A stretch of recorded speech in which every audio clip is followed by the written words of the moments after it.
carbon dioxide emissions and global warming. The absurd.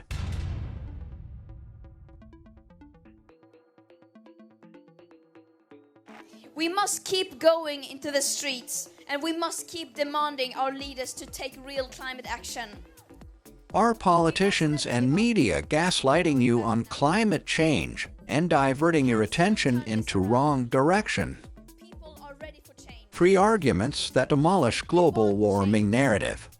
The first argument is the absurdity of anything you hear about carbon dioxide emissions.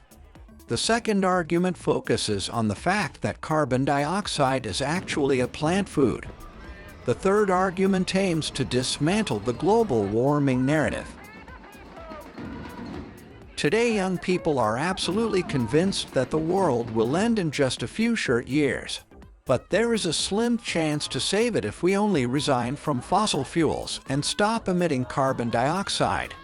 They don't know that over the years this narrative has changed several times, and we have passed several deadlines.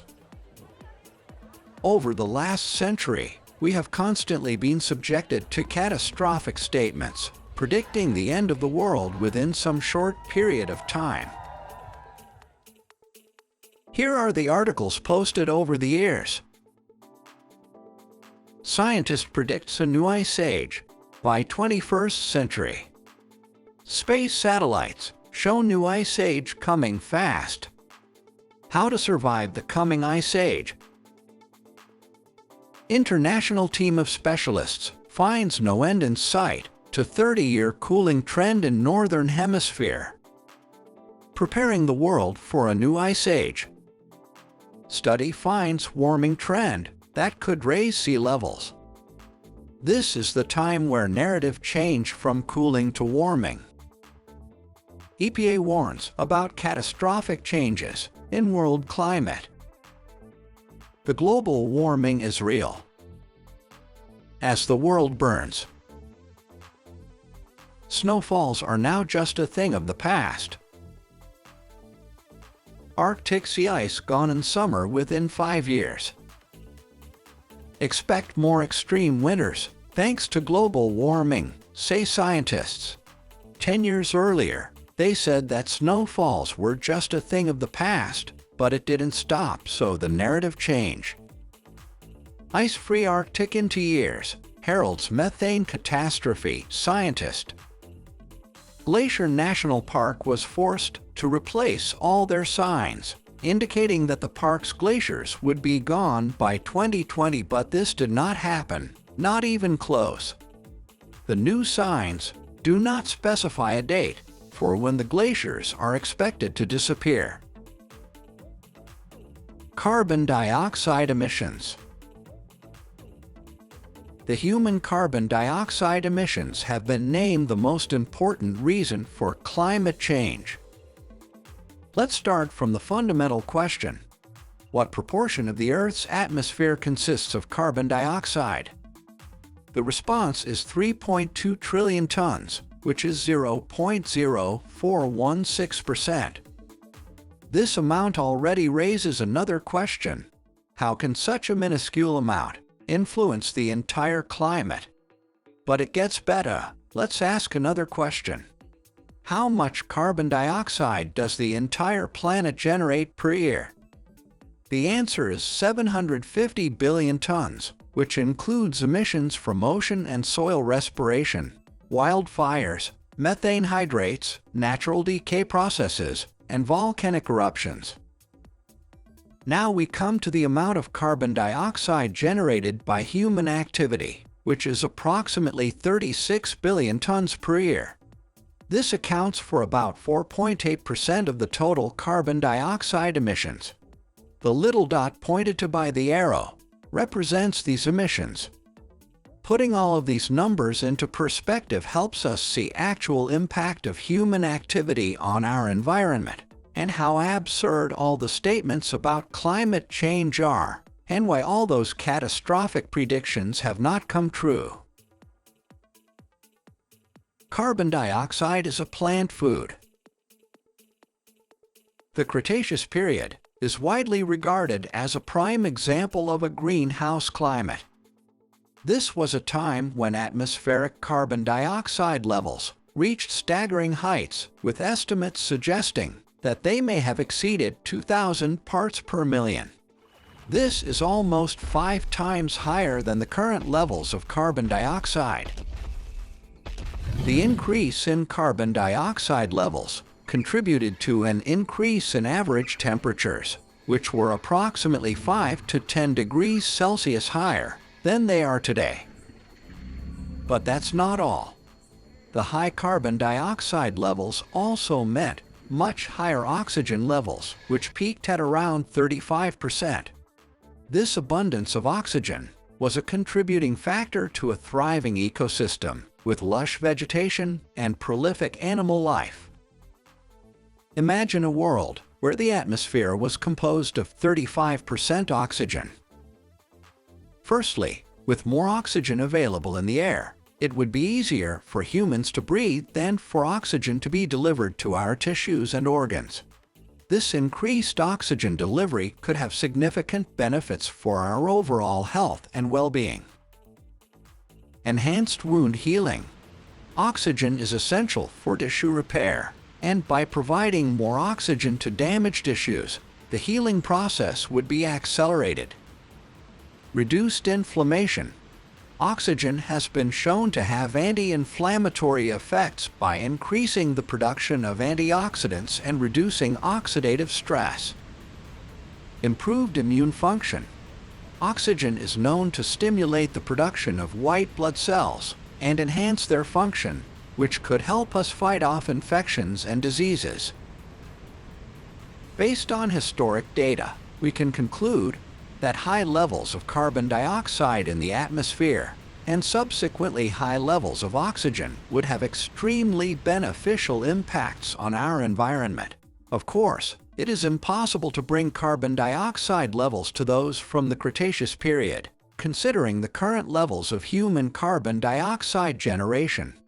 However, contrary to current narrative, this extreme example leads us to the conclusion that higher carbon dioxide levels are rather beneficial for life on Earth than detrimental. Climate change. A House Committee on Natural Resources hearing from 2016 featured Obama's chief climate advisor. Includes an article from the Washington Post that proves that the climate change narrative was introduced long before modern-day environmental politics. Finding the water too hot, according to a report to the Commerce Department yesterday. Reports from fishermen, seal hunters, and explorers all point to a radical change in climate conditions and hitherto unheard of temperatures in the Arctic zone. Exploration expeditions report that scarcely any ice has been met as far north as 81 degrees 29 minutes. Soundings to a depth of 3,100 meters showed the Gulf Stream still very warm. Great masses of ice have been replaced by moraines of earth and stones, the report continued, while at many points well-known glaciers have entirely disappeared. Very few seals and no whitefish are found in the eastern Arctic, while vast shoals of herring and smelts, which have never before ventured so far north, are being encountered in the old seal fishing grounds. Within a few years, it's predicted that due to the ice melt, the sea will rise and make most coastal cities uninhabitable. Is this the crisis you're referring to? It is a crisis we're trying to address. How long has this been reaching a critical condition? I'm not sure how you would define a critical condition. I think we are seeing the impacts now, and this guidance is a tool that agencies will be able to use to provide us information on how specifically to address the catastrophic warming that this report refers to. I'm not familiar with that specific report. Well, what I can perhaps tell you the reason is because it was November 2nd, 1922 that the Washington Post carried this article. I think we can agree that global warming's been going on for a long time. It's been going on and off since the last ice age. In fact, I attended the President's address at Yosemite this past year. I was struck by his noting that the glaciers in Yosemite were disappearing, and it occurred to me that had he given that speech on that very spot 12,000 years before, he would have been covered by nearly 3,000 feet of ice. Doesn't that predate the invention of the SUV? What I can speak to is the facts that scientists are pointing to now. So, as has been rightly pointed out, I am not a climate scientist, but what I have been... And neither am I, but I do know history, and our prehistory tells us the climate's always changing. We know that during the Jurassic period, about 150 million years ago, atmospheric carbon dioxide levels were 5 times higher than they are today. And it was the planet's most prolific period for new species. Do you deny this science? What I know is do you that deny 15, this? Yes or no? Do you deny this science? The hottest years on record have happened since 2000. Well, when you say we have now had 16 months of global averages. Well, I'm glad you brought that up, because we know in recorded history that during the Roman warm period, from about 250 to 400 A.D., much of Rome's grain supply was grown in what are now the deserts of North Africa. We know that during the medieval warm period, from the 10th through the 13th centuries, wine grapes were grown in northern Britain, and Iceland and Greenland supported a thriving agricultural economy. And we also know that during the Little Ice Age that followed, the Thames River froze solid every winter, and advancing ice sheets destroyed many towns in Europe.